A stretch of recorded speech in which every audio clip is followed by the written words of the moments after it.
Welcome, Lian. I am so excited to have you on the show. And I can't believe really that we're only just having you on the show, given you've been one of my most trusted guides for the last 3 years. And it kind of also makes me chuckle a little bit that we're talking to this particular topic about parenting, given that neither of us really teaches that directly. And it's also so kind of interwoven because, of course, parenting from power really is just another expression of living from soul, which we obviously both do teach. So yeah, welcome. I'm so excited for this conversation. Oh, me too, me too. And although it's the first time, I was just recalling, I think the very first time we connected, I was actually a guest on your summit years ago. Oh So yeah, it you might not be were. exactly the first time, but it No, feels that's like it because true. things have changed so much. That's so true. I'd forgotten about that. I'm trying. Oh, we did talk about soul in that episode actually. Mm. Yes, I think that was Magical. your invitation into soul, Yes, it actually. was. Yeah, it was. That's magical. I'd forgotten about that completely. Ah, well, I was also chuckling because when I read back in our conversation this morning, I was just having a little flick back through our messages. I saw that when I originally invited you to talk about this, I said, "Do you want to come on and talk about being a bad mum?" Because my phone had like automatically auto-corrected neurodivergent mum to bad mum, which I thought was hilarious, but also kind of very like meta because I think many women who are sensitive themselves and sensitive and have children who are potentially sensitive can actually feel like bad mums at times. So I thought that'd be a good place to begin because obviously it's an untruth. It's not true. So yeah, what's your sense of that? Yeah, I love the way spirit had its way with you with that. I love the way even the kind of most mundane things like autocorrect are a way that sort of synchronicity, the unconscious spirit, whatever we want to name, like guides us where we need to go. Great example of that. And I think that is a really helpful place to start because ultimately this journey of understanding why we have the challenges we do, why we have the struggles we do, why we have the life we do, often begins with that notion of this isn't okay, this isn't right, this isn't good, to the extent of I'm a bad mother. Hmm. Often it starts with the challenge, and whether that be I must be a bad mother, or whether there's something wrong with my children, they're not behaving in the way that my family, culture, school deems is an okay way to behave. Often that's how we first are alerted to there's something different going on, Hmm. but Yeah. different being bad, like neurodivergence in itself. Like it's basically divergence meaning difference, but we don't know it as a difference. We know it as a like just difference in a neutral way. We know it as difference meaning bad. I love that. And I'm wondering, because I know some of the women who would be listening to this possibly aren't even aware of neurodivergence. They may just have this sense of either something being different about them or something being different about their children or just yeah or some kind of deep sensitivity that they have. So I wonder if you can just briefly talk to that a little bit as we dive in, just before we do dive in, around like what are we talking about here? Mm. So this is, I think what would be helpful actually just to zoom out for a moment, because so when we're talking about things like neurodivergence, which has become, I guess, more and more almost like a buzzword in recent Mm, years, um, which is a good thing, and it's become more and more in our awareness. But as you know, we're looking at all of this through a very kind of like modern lens, which mm, really is lacking a deep understanding of the roots, the real reason any of this is even happening, any of this is even a thing. And so for me, it's really helpful to kind of zoom out and look at the more ancient roots of any of the things that we might look at in a modern era and kind of only have a little kind of like, oh, it's this.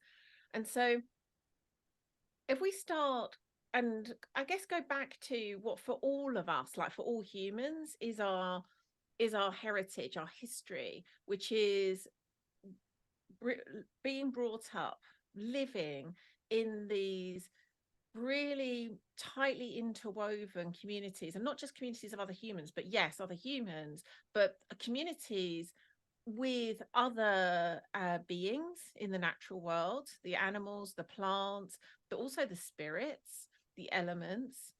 All of these things were what we grew up with as being normal for humans. And Mm. that's the case for high 90% of our history. This isn't a kind of like, oh, it's a small slice of human history. This was the vast majority of our time on this planet was living in that way. Mm. Love That's that. who we are, really. That's who we still are. We may not be living like that. We might be bereft of that kind of community, but that is still ultimately who we are, what we've been designed for. Mm. And so, because we are wired to have that kind of community, we have to be open and sensitive to all those different types of connections that are required to have that kind of deep, heartfelt connection with another human, to have that openness to spirit, to be able to have that communing with spirit, to Mm. be able to have the different kind of awareness, to be able to connect to animals, to birds, to plants. All of these require a different kind of openness and sensitivity that again is required for us to live fully as humans, but doesn't work well in this modern culture Mm. where firstly we don't even have that kind of community, but also we are being bombarded constantly with all of the things that make up this modern world: the bright lights, the smells, the chemicals, the electricity, the devices, the news. All of this is like just barraging us constantly. And so all of us, all humans, are kind of learning to close down, to not be open, not be sensitive. And yet some of us, that isn't an option for Mm. a very good reason that I'm going to come to in a moment. But that's, I think, just worth recognizing collectively. We are meant to be far more open and sensitive than we actually are. We've had to close so that we can even just function in this world. But for some of us, that's not as possible, or as not as Mm. easy. What's coming So to that's mind that's there the as kind of you, first principles I'd love to kind of open the conversation from. yeah, I love that. So what you're saying then is that I guess what I'm hearing in that is like there's some people who are naturally more sensitive. Um, but what stands out to me about what you said there was that actually in ancient times, like it was the sensitive ones we were born sensitive. We were kind of, that's who we were. And it's almost like neurodivergent people were how was kind of like who we originally were. Is I just made a real hash of what you tried to say there. So I don't know if that's what you pointed to at all. But yeah, that's what stood out to me. So I think it's like where whatever we can see here in modern times is a I guess an echo of an earlier archetype. So even in an indigenous culture, you would have had everyone, there would have been a baseline of kind of far more openness and sensitivity. And then there still would have been those who were even more open, even more sensitive. Hmm. The shaman, the medicine man, medicine woman, the doula, the healer, these people who needed to have it. It may be that a specific area they were more open and sensitive to, or it might have been kind of like in all areas they were, depending on their role. All of this is perfectly designed. Like we need this level of variety everywhere, but even within a group of humans, we need that level of variety in order for people to serve their community, to be part of the whole in the way they're meant to be. And so I'd say all of us as humans have this capacity for more openness and sensitivity than we are typically um, aware of in our culture. And there's some of us that Hmm. it's a even heightened degree of that. But again, because we don't have the awareness of that, we'll experience that in a way that has it feel hard and as if we're doing something wrong, and as if it's just one big struggle that we just wish we Hmm. could be like everyone else. That makes sense. So all of us are open and sensitive. It's just that some of us need that more than others. And then when we're the ones who are like that in a modern world, that then presents as if we're difficult or challenging. Yeah, gorgeous. Yes. Okay, that's really helpful. And I think that's really helpful to name, because I think the reason that this episode came about was because I was noticing for many of my own clients that they can really struggle as sensitive women trying to parent sensitive children, who are often neurodivergent, though sometimes may not realize it. And as I was going back through our conversation this morning, actually, I did a search again of parenting, and in our conversation I was giggling to myself because we'd had a conversation after we'd agreed to do this, where I'd gone out with Lily, I don't know if you remember, and we went out for lunch, and I think I sent you an empty bottle of ketchup, and she'd basically drank the whole bottle of ketchup whilst I was having lunch, and just after melting down, because she didn't want a jacket potato that we'd ordered, and she didn't want her chips because they were cut the wrong way, so those got cued another meltdown. Then they forgot her apple juice, cue another meltdown. I was just constant meltdown after meltdown, and then eventually she stood up on her chair, got her chips, and like waved them around in a wand, like it was as if they were a wand, and went, abracadabra, mummy, you're a frog, with her chips, before then shoving both of her hands into ketchup, pulling them both up so she got two red hands, and she's screaming, help. And you just said, tell me you're neurodivergent without telling me you're neurodivergent. That whole scene like could be a metaphor for everything we've just been talking about, couldn't it? It's yeah, so fabulous. exactly. Yeah. And I remember all I did at that time was laugh. And I think before, this work of deep soul reclamation, that would have been a very different experience for me. And yeah, so I think that's first and foremost really important to share, but also it's a great example of how, because it kind of breaks my heart that in our culture, innocently from wounding, people would have seen and judged and been looking at this as like her being a difficult child who needed punishing. And I think so many women can experience that and feel judged, whereas it didn't even occur to me that was something was potentially happening until I started thinking about this conversation. I think what you're alluding to there, I think, is such a crucial part of this journey of accepting, again, whether we use the word neurodivergent, sensitivity, whatever this way that we're starting to recognize, like there is a difference here, whatever that difference is, there is a difference here, whether it be for me personally, whether it be for my child. And often we'll start to notice that it may be that we notice it first for our child and then start to realize, like, hang on, I'm remembering now, I was struggling with similar things when I was a child, or similar reflections were being given to me. And we start to, perhaps our own journey of recognizing our differences starts with our children, but either way, there is that place where we begin that journey. And what's so important for those of us that are also parents is that we do our own work to heal. And I don't mean as in like we can somehow put life on hold, go away, do our healing, and then we're okay and fit to be parents. Like often these things are happening all at once, and they provide the very material to show where the healing's needed. But if we've been parented and raised in a culture that doesn't understand any of what we're talking about here, makes it wrong, really values functioning, behaving, fitting nicely into a system where people know how to do the thing and follow the rules, and not react in certain ways to things that we should just be able to get on with.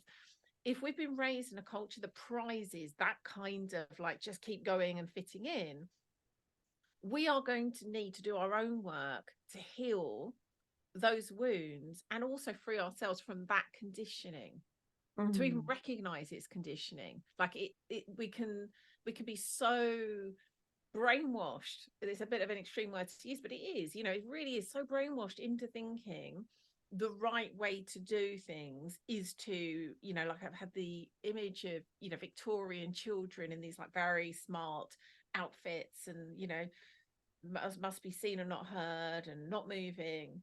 it's like, it may be not as extreme as that, but if that is sort of the ideal that we have of what it means for a child to be seen as good, any place that we have that in our psyche needs to be looked at, because we will be absolutely reacting to our child from that place, like, oh my goodness, what will people think, what will they become? All of that will come up for us, and the only way to be able to respond to them in a different way to perhaps how we were responded to, how the culture responded to us or respond to the children, is that we need to start first. We need to really do the work to recognize how that is all inside us. I love that so much. And I particularly love how you talked there around, like, we don't need to go off and run away to the woods to do that. Like, we're here to, it's part of life. It's like, it's the material for our liberation, to heal that as part of our journey through life, which feels really important, because I think many people have this perception of healing being something that we go off and do and then we come back and it's all good. So yeah, I love all of what you said there. Let me just see if there was anything else in that actually, that you just said, because I think there are a couple of points in that. I'm just trying to remember them. Maybe we'll come back, because the other thing that I wanted to talk to you about and invite you to share is your own journey. I know we briefly talked about this before we pressed record.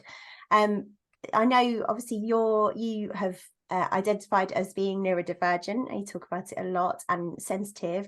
So I was wondering if you could share a little bit about your own journey with, specifically as a neurodivergent parent, I think for us as a sensitive woman. Also, we talked about you being parented yourself by a neurodivergent parent. So I just wondered if you could share a little bit more about your own journey.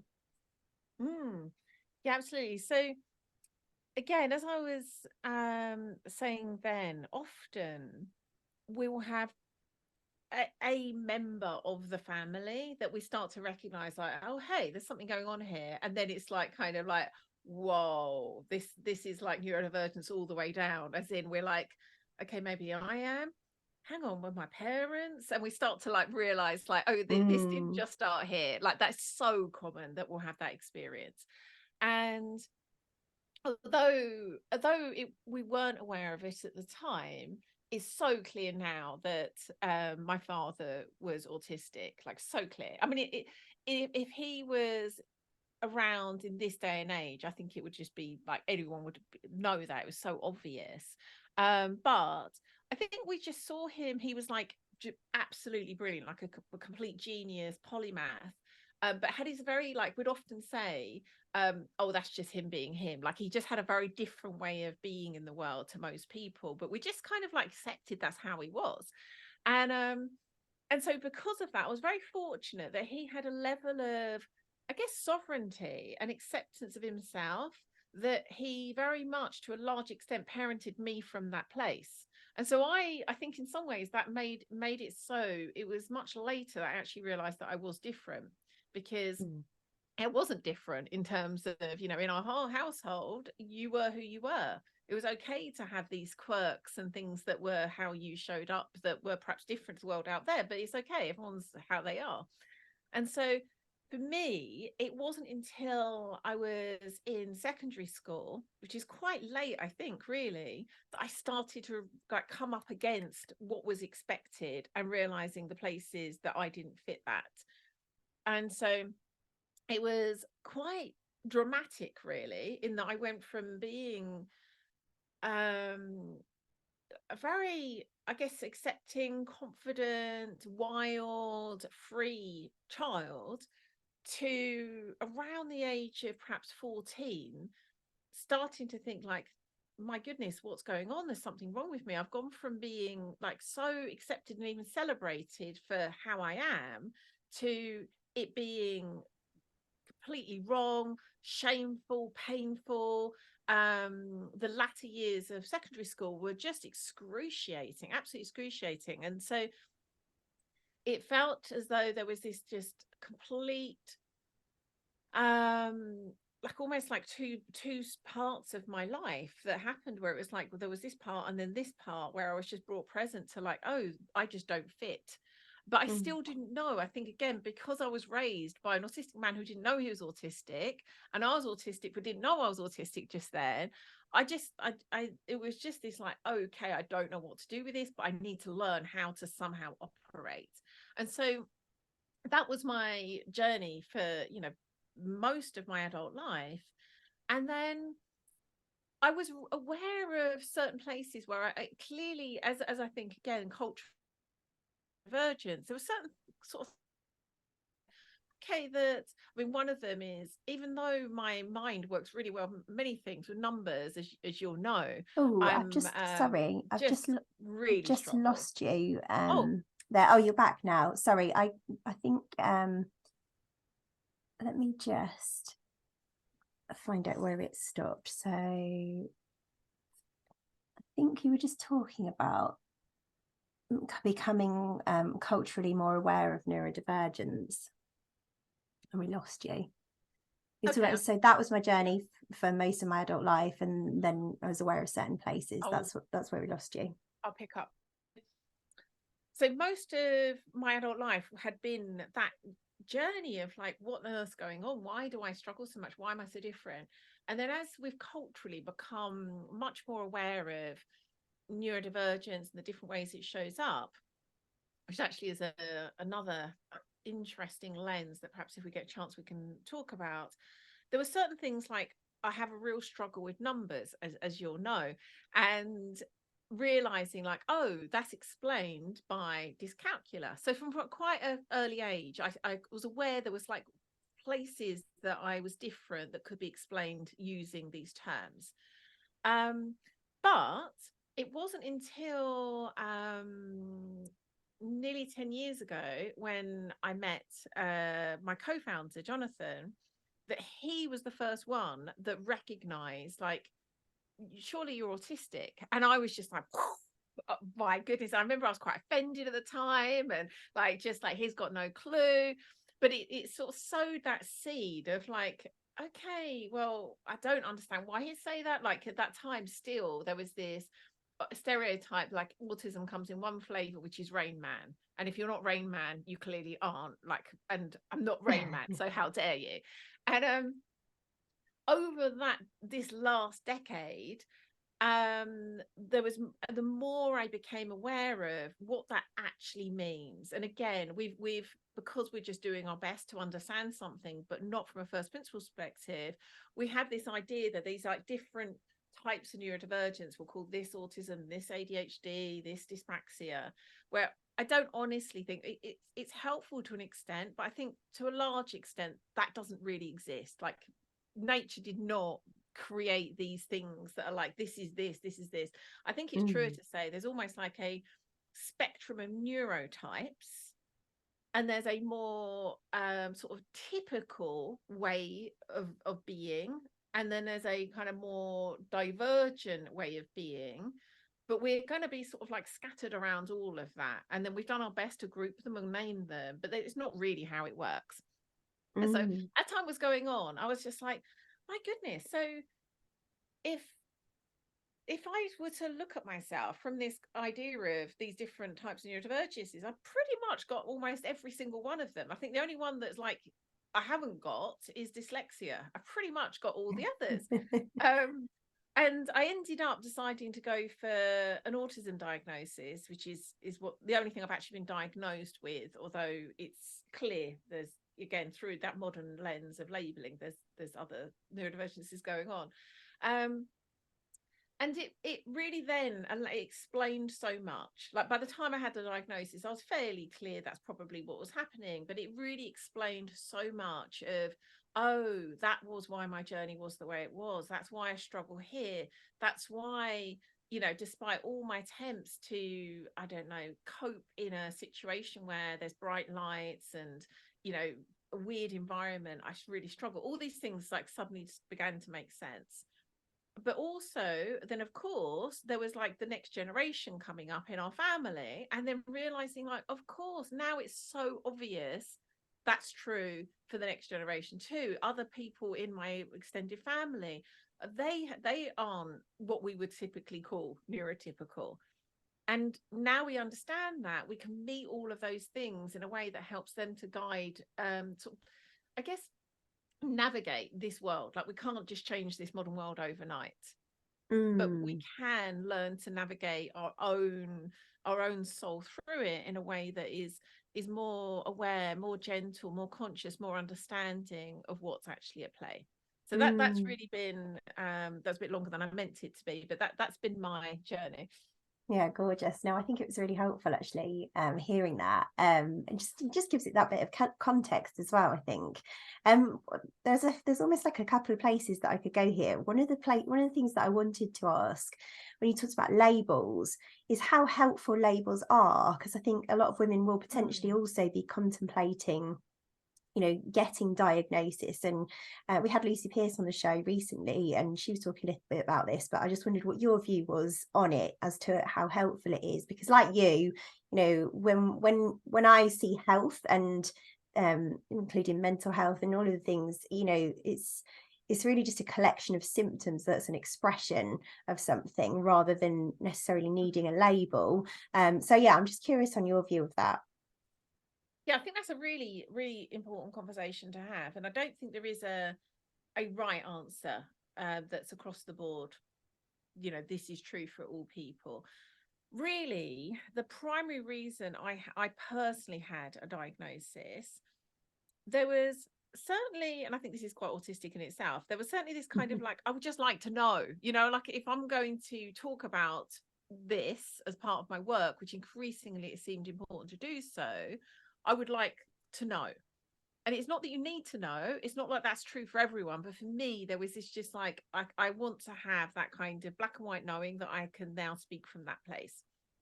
There was also that just if I am able to speak from that place, it's going to be really helpful for other people. And so at that point when I chose to have a diagnosis, my own sense of self, the way that my life had been created, it didn't really make a difference to me personally. The people who are around me know and love and accept me for who I am. My life has very much been created in a way that is really supportive to who I am, my needs, my gifts. So it really wasn't a kind of like, I need this in order to be able to kind of function or get the support I need. But for those reasons, it felt like the right thing to do. For other people, it's a completely different decision. It could be that for them, it doesn't, you know, they're not planning to talk about it in the way that I do with my work. Therefore, that isn't a reason to do so. But on the other side, it could be that, and whether this be for their child or be for themselves personally, there are forms of support or adjustments that having a diagnosis would allow them to have made. And if that's the case, there's always going to be this kind of weighing up, okay, it's going to bring this with it, but it will bring this, and therefore that's what feels aligned. And for each of us, I think there is this just recognizing right now in my life, having a diagnosis would provide the ability to do this, this, and this. Or does it not? Or is it kind of like it would give me that, but it doesn't really feel. And again, bearing in mind we're in a culture that doesn't really understand these things, has judgment around it, has a lens on it, like these are disorders, illnesses, something wrong with us. That it does, like it comes with a kind of price to pay in a way as well. And so there is genuinely, I don't think a kind of like it's better to have a diagnosis or it's not better to have a diagnosis. It's so about where someone is in their life and what's going to allow them to ultimately live a fuller life, a more aligned life. I love that. Yeah, that's beautiful. It's about making a conscious choice for ourselves, really, which I could have guessed would have been your answer. I think it's a really important thing to speak about consciously, because I think, again, we can either have this like labels are bad or labels are really important. And it's just like, it really does depend. Like you just said, it depends. Yes, beautiful. The other thing that I wanted to talk about, which I think you started to speak to, and I know is an important part of our conversation, was this idea, because when we do have the labels, people can then, if you know, when we're talking about it in conversation, I'm thinking about my own personal experience with Lily, who's meant to be starting school in September, when I can go into schools and ask how they deal with sensitive children, how they support them, we can get onto this idea of neurodivergence, and they will immediately say, oh, we've got the special needs team, and etc., etc. So it can often be seen as a disability, which I very much, having worked with you and just that being on that whole journey, I very much don't see neurodivergence and sensitivity as a disability.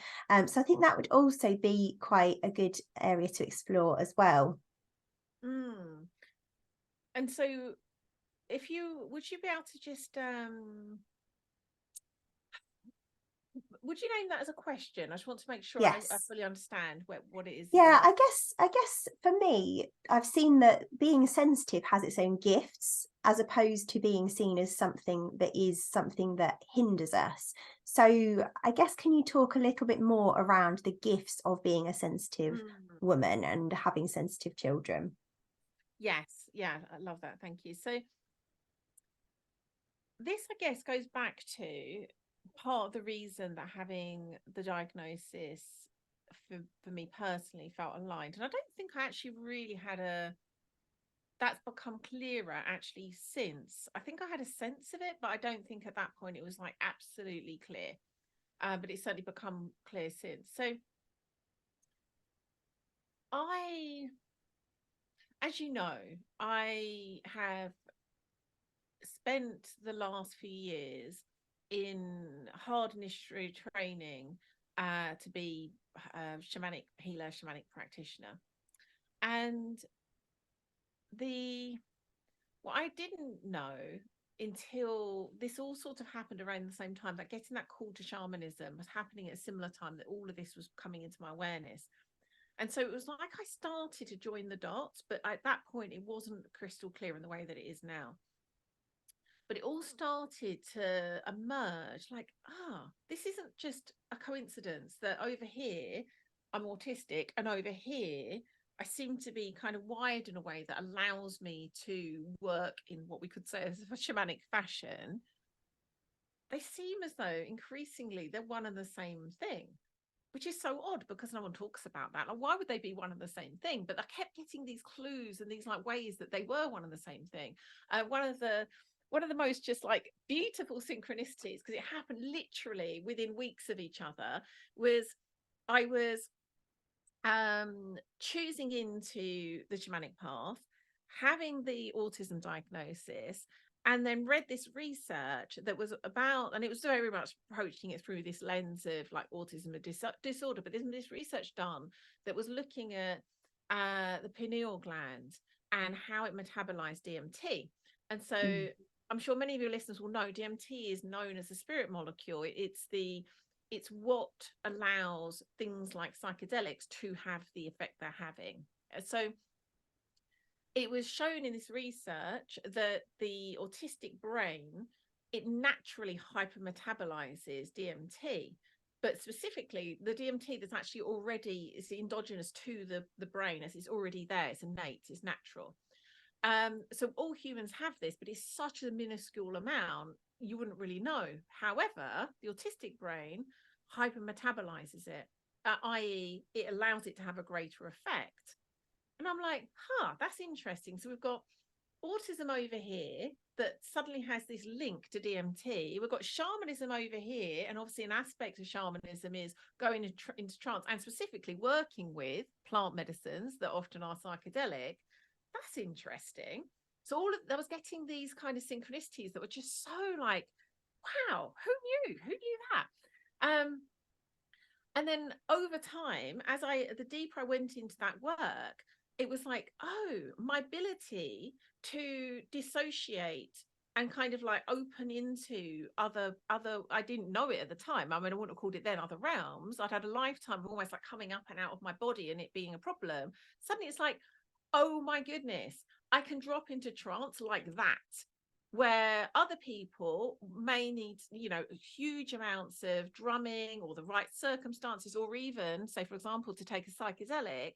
For me, dropping into trance is like just easy as pie. And so it was these things that were starting to like, these are literal gifts. These things I thought were a problem are gifts. My sensitivity to what's going on around in my awareness, which again had always been this problem where it's like I can't be in certain environments because it's like I just feel like I'm always being attacked by the things that are in the environment, like the lights, the smells, the noise. All of a sudden, that heightened sensitivity was allowing me to be aware of the different energies, the different beings, the different spirits that were present, that weren't available for someone that was kind of operating only in this. I don't think it's ever true that we're only operating. Our awareness may only allow us to be kind of present to what we could call it, like the gross realm, the material realm. I was naturally able to attune to everything that was present at these other not everything. Again, I'm sure there's plenty more I'm not present to, but like so much more that I was naturally present to because of the sensitivity. And so one example that you know of, because it's so deep in our work, is that creating a relationship with a tree, a being that we, again, our modern world just see as a tree. And yet there is so much more there, so much more in that relationship, the communion, the conversation, the gnosis. We have to open up. We have to be sensitive to be able to receive that. So all of these different things were starting to come into my awareness of like, this isn't a mistake. Like the way these things that are different about me are literal gifts when I can apply them in the way they're designed for. Then they were a struggle. When I'm in an environment that doesn't account for that, they are a struggle. They are a challenge, undeniably. But when I'm in an environment and when I'm aware of how they can be used as gifts, they are truly gifts. And so I'm using, mine's quite an exaggerated example, but it's helpful because it allows me, what I'm talking about here are really principles. It's not to say that all neurodivergent people are autistic. And again, bearing in mind everything I've said, these are kind of made up labels anyway, but it's not to say everyone that's neurodivergent is the far extreme of, say, being autistic. And it's not to say that everyone that's neurodivergent is here to be a shaman. And yet what it's showing us at a principle level, that these different things that we consider as problems, as special needs, as disadvantages, absolutely do allow us to open into things that aren't obvious to us in our material modern world where we think that's all that exists. And so that's going to be very different for each person, depending on their soul, depending on their particular gifts, depending on the role they came into play. But my own path, my own experience just illuminated like that's what's actually at play here. There is we'll need to all be on our own journey of seeing how that shows up for us. But what's true for me is true in its own way for anyone who has these kinds of sensitivities. That makes so much sense to me from a perspective, as you know, with the development of the archetypal remedies. And you think about archetypal phosphorus, which is typically the birth constitution of women who are here to be healers.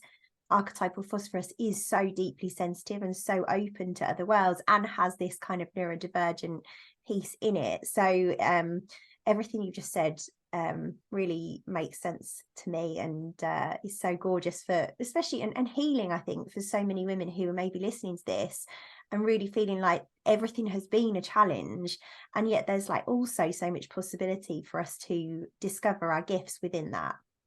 Yes.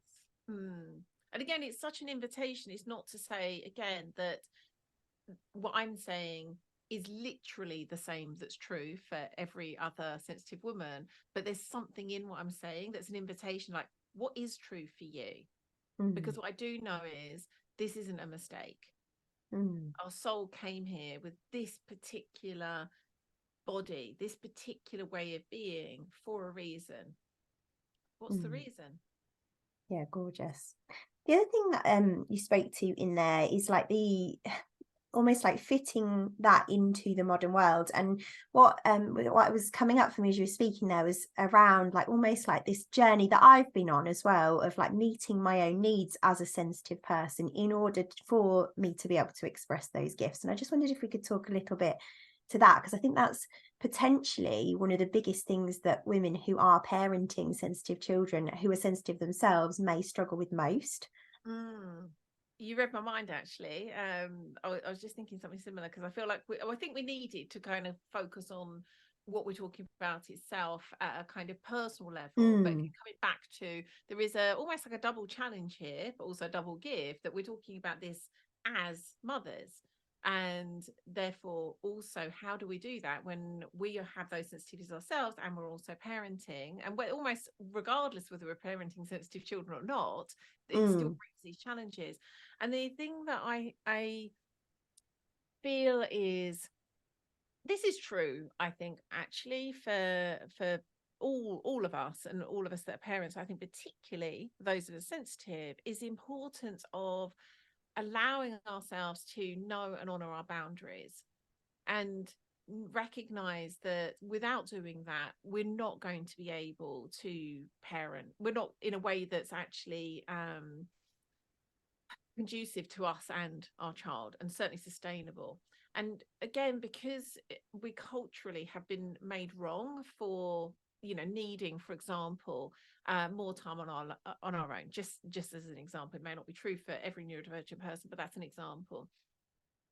When we've been told we should be kind of access all areas to our children and not have time to ourselves, and not have a boundary of like, right now, I need just a bit of time just to be here on my own. When we've been told that's not okay and we shouldn't have those needs, it's again requires deep healing and deconditioning work to recognize, like, oh, these are boundaries I need to have in place so that I can meet those needs, so that ultimately I can be in right relationship with myself, but then ultimately my child, where I'm not in this like frazzled, just burned out, whatever the way it shows up for a state, and then attempting to parent from there, which mm, I think most of us know is something that we can't sustain for very long, and it worked well for us.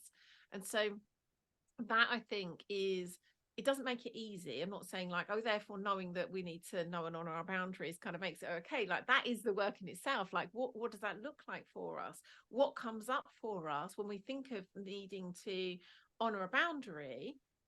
What does that bring up in terms of that fear of being a bad mother, of judgment? Like, it's going to bring up so much material, even in that work of identifying it.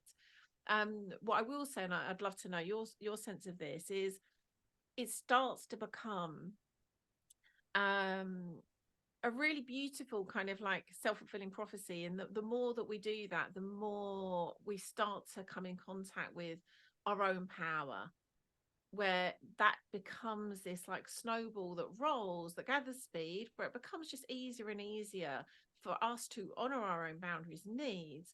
And this is the beautiful thing, again, for us as parents, to model that to our children, where they witness us honoring what's true for us. And just like my father did, without even realizing, that's what I didn't know what was happening, he was modeling this to me. Like, it's okay to be who you are, to need what you need, to desire what you desire, to live as you need to live. I was so fortunate. I was given a role model that is so rare culturally. That's the invitation for us now, as sensitive mothers. We can role model this to our children. mm. That's It's so okay beautiful. for you to be who you are and need what you need. That's so gorgeous. And as you saying, I'd be interested in your own view on this. I was like, oh, what is my view? And then I was like, oh, bless, because I remember being in the bath or running a bath the other week, and Lily just like, she was like, Mummy, where are the rose petals? It was just like so normal for her that I would just, I was missing the rose petals in the bath. And I was like, that's so beautiful, because she just assumes that now we always have baths with rose petals because she has them in hers as well. But yeah. What's your sense in terms of like, how has that become easier for you to have that sense of like, this is what I need, and it's okay that I need that? Mm, Because it can yeah, sound I was quite just, horrifying, I think, to some people, when they're beginning that journey of like, it's okay that I'm sensitive here, it's okay that I have these needs. That can seem like quite a scary proposition, couldn't it? yeah, it definitely can. And I think there's almost like, for me, my own journey was almost like, it started off with me not meeting my needs at all, and then swinging to the other way, where I was like, right, sod everybody else, I'm just going to take what I need. And there's been, for me, it's been that reclamation of like meeting those needs from a place of love, like learning to ask vulnerably for what I need and the support. And yeah, rather than just kind of being the tyrant and swinging into the other way, which I know you'll chuckle at. I was like, familiar.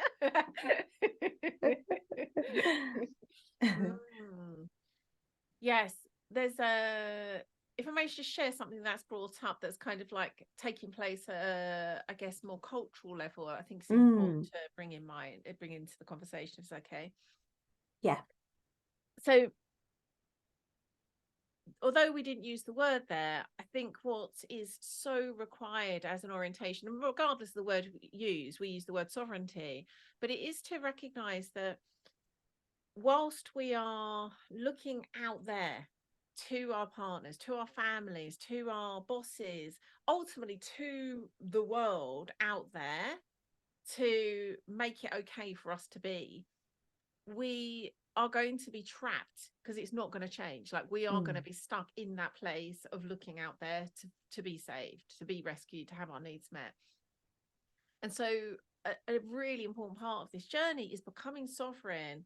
And it's not to say that we can't acknowledge, you know, right now it is a challenging world to live in for anyone, but certainly as someone who's sensitive, but to focus on that, to be a victim to that, to make that wrong, to keep saying like, okay, well, that needs to change, really doesn't allow us to make the only real change that's possible, which is who we are, where we are coming from, how we're relating to ourselves and therefore to the world.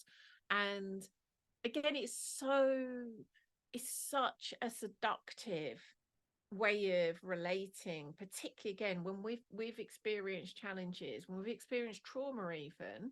It's completely understandable that we are going to then want to make everyone else responsible and wrong for that. Completely understandable. And we need to, in order for anything to change, we need to orientate differently. We need to find a way back to our own power. I love that. Funnily enough, I was just going to ask you about sovereign parenting. Yeah, because I think that was also a big part of my reclamation. Of, you know, I mean, I was fortunate actually. It's quite magical that I met you just as I'd given birth, I guess, or just as I was pregnant, was if we were talking about the first episode that we ever did together on the summit. I think I was pregnant at the time and then worked with you from when Lily was about 3 months old. So my whole experience, I guess, of parenting was that of working with you and being in the work of soul and sovereignty. So it's quite difficult to talk about parenting from a place of like not being in that work, I guess, also. But yeah, I think that was a really, really important piece to speak to. I'm just wondering if there's any examples of sovereign parenting that you can speak to in terms of like practical, tangible, bringing it to life examples. So I think there's one of the words that's associated with sovereignty that I think is a really important one, particularly in parenting, and can be challenging for sure, and that's leadership.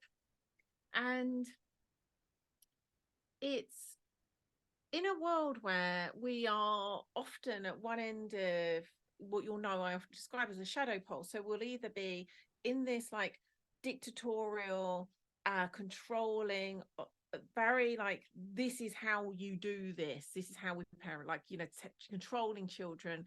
In that, often it will kind of come in maybe slightly less overt flavors of kind of parenting via reward and punishment. So what is honestly the fairly mainstream way that we parent in our modern culture. So that's kind of one end. And then there's going to be others who have been redrawn to something, and often in almost like a rejection of how they were parented, and go, okay, I'm going to now parent from a like very permissive, gentle, child-led way of parenting. And what I'm saying here is not at all to make either of those wrong. As ever, like, all things have their place. We need to move through all these different ways of being in order to recognize kind of it's the union of two things that bursts the third thing.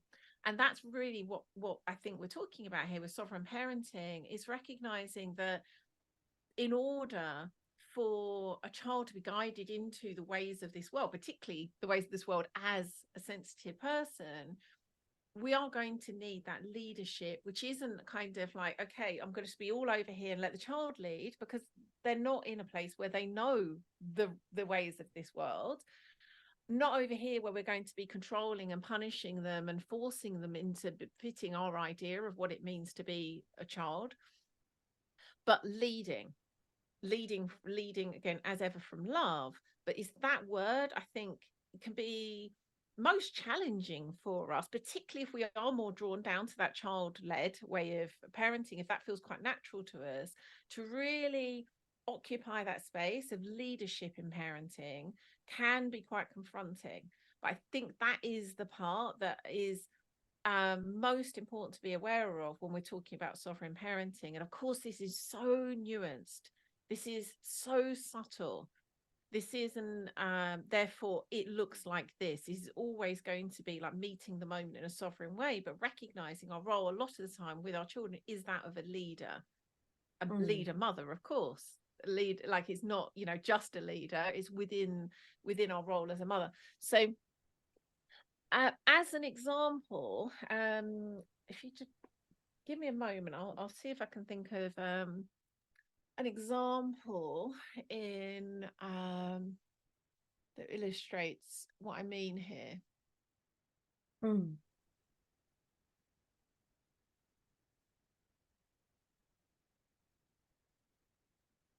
So this is going to be actually one of the places that's probably most challenging for most parents in our modern world, actually, regardless of sensitivities. And it's this way that this world is going headlong into technology, social media, like more and more extreme forms of, you know, violence and video games and things like that. And probably if there's anywhere that is most calling for our leadership with our children, it's that. Because they are not equipped with the ability to navigate that. They just aren't. Like, we barely are as adults. They certainly aren't. Like, we were not designed to be in this kind of just constant relationship with this kind of technology that we're now surrounded by. And so, again, this is going to be like a constantly evolving relationship and conversation. This isn't a kind of one and done thing at all. But just speaking personally in relationship with my own children, this is something that my husband and I absolutely take the lead on. We have a very clear sense of what will or won't be serving in terms of our children's use of technology and social media, which obviously is constantly evolving according to their ages and all those things. But we take the lead on that. We don't just let them say, okay, well, I want to be able to, for example, my children are have much less access to all sorts of things compared to their classmates. They're not allowed to use social media at all, for example. If they had been kind of allowed free choice, I'm sure they'd be using all the social media that their friends are.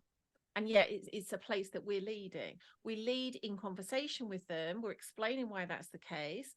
We talk to them about it. We take into account their feelings about it. What's interesting is that modeling of leadership becomes more and more innate to them as well, where they actually now will both say they prefer that they're not on social media. They say things like, you know, this is how I would parent my children, that I would, you know, do these things like much more slowly than is perhaps typical, you know, out within, you know, their classmates and their peers. But it really required us to sort of very be clearly like standing strong in those principles and lead from that place.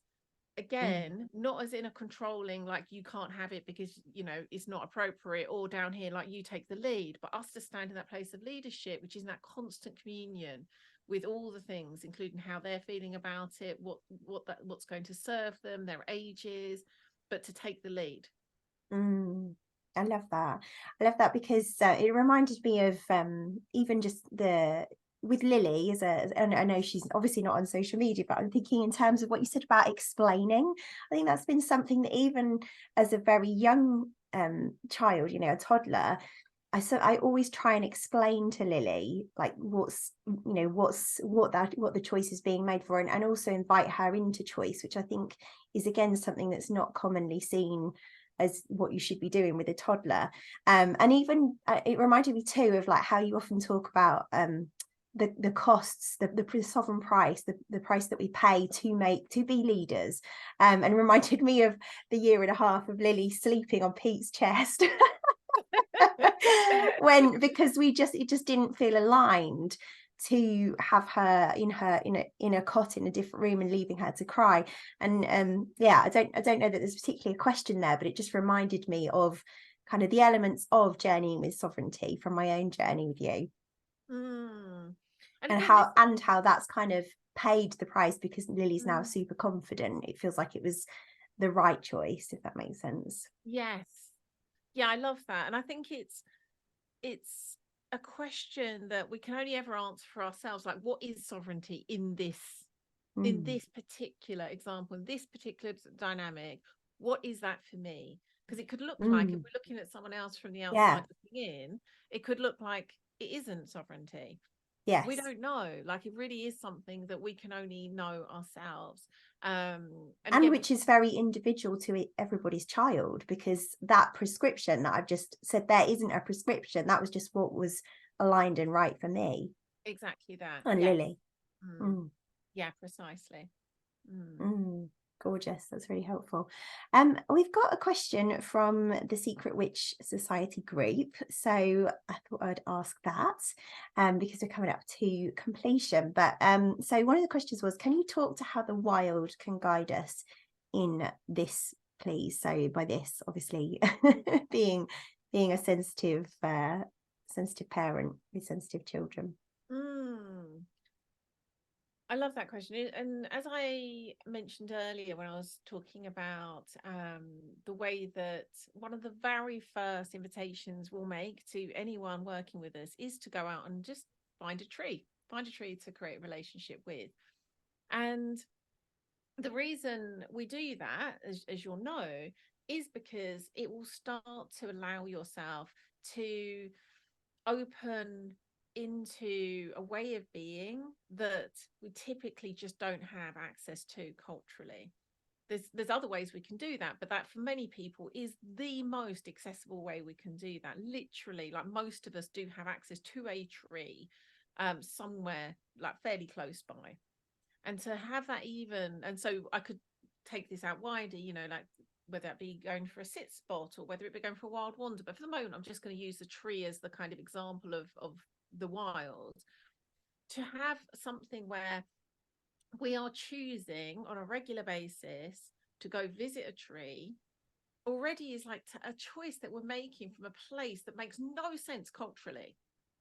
It's like, that has no value culturally. What's that going to give you? How's that helping you to produce? How's that helping you to function better? And it just doesn't make sense. And so the very fact that we're choosing something that somehow feels so deeply right, so natural, and we're going to do it anyway, even though it doesn't completely make sense why we're doing it, that already is starting to step back in a direction towards ourselves. And then talking specifically to those of us who are sensitive, or whether it be our children, making those invitations to help them spend more time in nature, in the wild, it allows us to start to open those ways that we are more sensitive and open in a way that isn't bombarding, is allowing them to start to be a gift. You know, the example I gave you where it's like, for me to try and recognize my openness and my sensitivity as a gift, if I'm standing in the middle of Tesco's, like, it's not. I mean, I often need to, like, if I go to a busy supermarket, I often have to come and like lay in a dark room when I get home. Whereas if I spend time in the wild, I get to an opportunity to know myself in a way where it's like, so the ways that I can attune to what's happening with a tree, or what's happening in the environment around me, or noticing the ways, the habits of, we have quite a lot of red kites in my local area, to notice the habits of the red kites, and also perhaps the symbolism of me seeing this group of red kites on this particular day. It starts to open you into a way of being that takes you back to this sense of like, perhaps I'm able to notice these things, care about these things, make meaning about these things in a way that allows me to know these parts of myself in a different way to if all I ever know is how I am in school or how I am in an office. I love that. That's really gorgeous. And it strikes me that there's also like what came up for me as you were talking about that there is that these things in nature, and I say everywhere is, you know, everything is an archetypal remedy, but it's almost like nature is reflecting and offering us these archetypal remedies to know ourselves better. I had this realization just recently that was so helpful, because as you know, I broke my foot almost 3 weeks ago.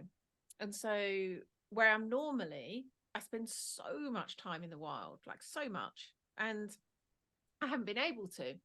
And it was so interesting looking at the impact on me and what's been coming up for me and what that's meant and what's that shown me. It's been a really important time for me to kind of know myself at this deeper level.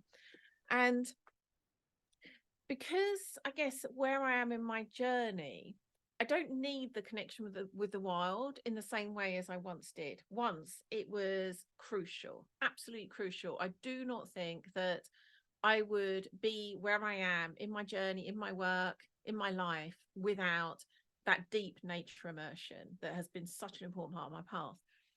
At this point, it isn't the same. It doesn't. I don't need it in the same way.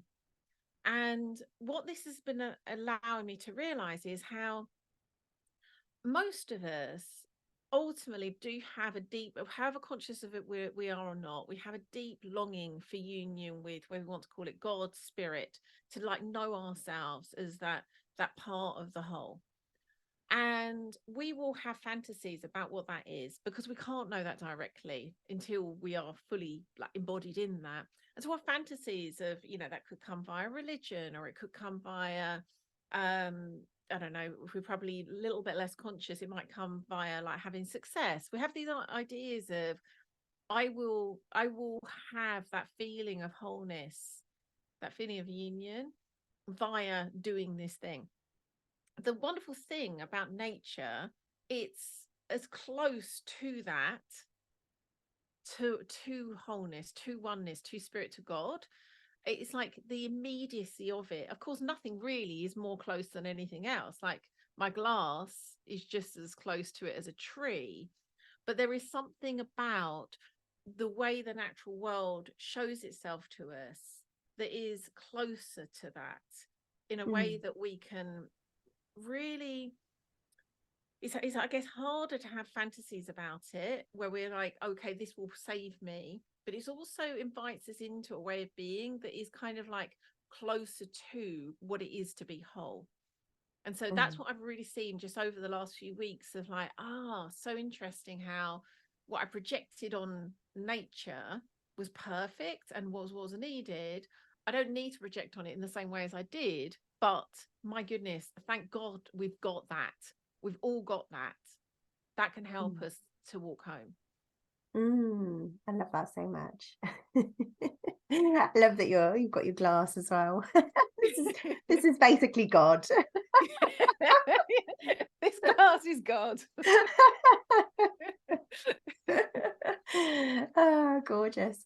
Well, that feels complete from my end in terms of what we wanted to explore. I don't know if there's anything else that you wanted to add specifically before we complete.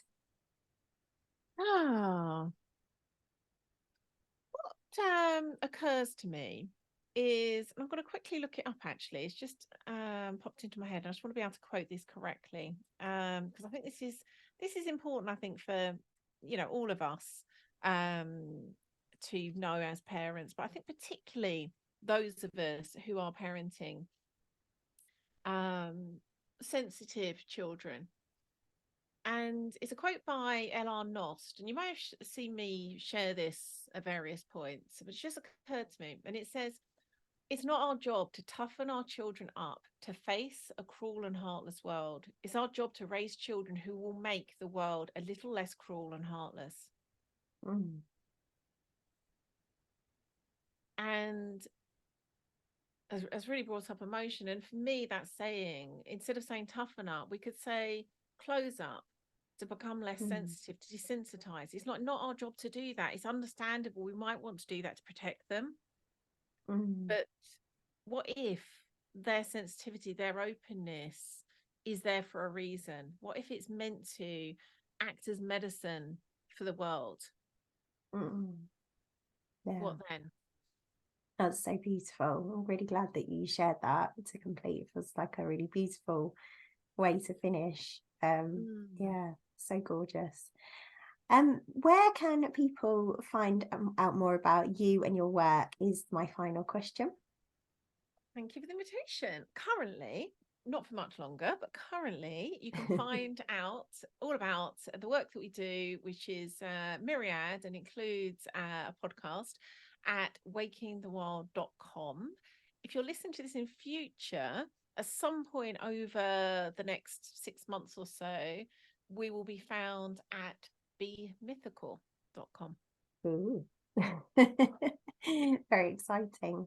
Wow. Thank you so much for sharing with us all about neurodivergence and parenting.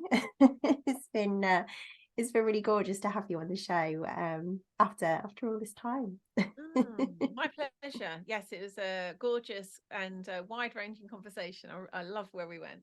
Yeah, me too. Thank you very much.